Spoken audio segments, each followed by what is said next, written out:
IPhone price 1,00,000ದಿಂದ 3,00,000 ಹೋಗ್ಬೋದು. China America trade war ಇಂದ 600 ton iPhone ನ ಅಮೆರಿಕ ಒಂದೇ ನೈಟ್ ಅಲ್ಲಿ ಇಂಡಿಯಾ ಇಂದ ತಗೊಂಡು ಹೋಗಿದ್ದಾರೆ. ಈಗ ಟೆರಿಫ್ ಸಿಸ್ಟಮ್ ಆಕ್ಟಿವೇಟ್ ಆಗ್ತಾ ಇದ್ದಂಗೆ 1,00,000 ಐಫೋನ್ 3,00,000 ಆಗುತ್ತೆ. ಅದಕ್ಕೆ ಟೆರಿಫ್ ಸ್ಟಾರ್ಟ್ ಆಗೋಕಿನ್ನ ಮುಂಚೆ ಅರ್ಜೆಂಟ್ ಅಲ್ಲಿ ಶಿಪ್ಮೆಂಟ್ ಮಾಡಿಸ್ಕೊಂಡಿದ್ದಾರೆ. ಅಟ್ಲೀಸ್ಟ್ ಪ್ರಾಡಕ್ಟ್ಗಳು ಆನ್ ರೌಟ್ ಇದ್ರೆ ಆ ಪ್ರಾಡಕ್ಟ್ಸ್ ಮೇಲೆ ಟೆರಿಫ್ಸ್ ಹಾಕಂಗಿಲ್ಲ. ಅದಕ್ಕೆ ಅಮೆರಿಕಾದವರು ಈ ಲೂಪ್ ಹೋಲ್ ನ ಯೂಸ್ ಮಾಡ್ಕೊಂಡು ಅಷ್ಟು ಆತ್ರವಾಗಿ ಐಫೋನ್ಸ್ ಗಳನ್ನ ತಗೊಂಡು ಹೋಗಿದ್ದಾರೆ. ಅದು ಅಲ್ಲದೆ ಚೆನ್ನೈಯಲ್ಲಿ ಪ್ರೊಡಕ್ಷನ್ಸ್ ನ ಇನ್ನ ಫಾಸ್ಟ್ ಮಾಡಿಸಿದ್ದಾರೆ, ಯಾಕೆಂದ್ರೆ ಚೈನಾ ಮೇಲೆ ಟೆರಿಫ್ಸ್ ನ ಜಾಸ್ತಿ ಮಾಡಿದ್ದಾರೆ ಅಂತ. ಈ ಡೆಡ್ ಲೈನ್ ನ ಮೀಟ್ ಮಾಡೋಕೆ ಚೆನ್ನೈಯಲ್ಲಿ ಈಗ ಸಂಡೇಸುನು ಜನ ಕೆಲಸ ಮಾಡ್ತಾ ಇದ್ದಾರೆ.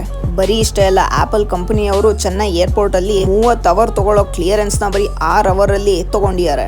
ಇದು ಬರೀ ಆಪಲ್ ಕಂಪನಿಯವರೆಲ್ಲ, ಮೈಕ್ರೋಸಾಫ್ಟ್, ಡೆಲ್ ಅವರು ಇದೇ ಕೆಲಸ ಮಾಡ್ತಾ ಇದ್ದಾರೆ.